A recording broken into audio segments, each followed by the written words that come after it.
కొందరు మనుషులు ఎలా ఉంటారంటే అన్నీ మాకే తెలుసు అన్నట్టు ఉంటారు.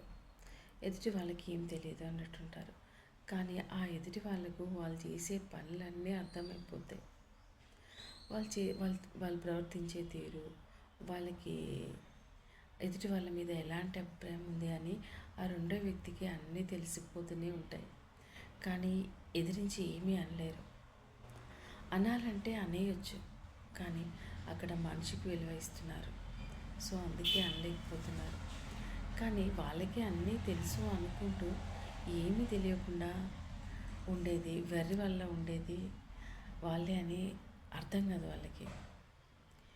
లోకమంతా ఎవరేం గమనించట్లేదు. అదే పిల్లి కళ్ళు మూసుకొని పాలు తాగుతుందంట, నన్ను ఎవరు చూడట్లేదు అనుకుంటూ.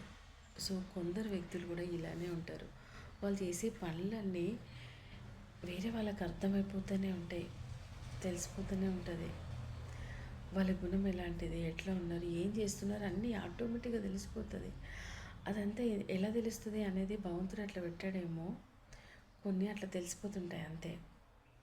కానీ వాళ్ళు మాత్రం మాకే తెలుసు, మేము చాలా సమాజంలో బాగా మంచి వ్యక్తులుగా ఉన్నాము అని భ్రమపడిపోతూ ఉంటారు.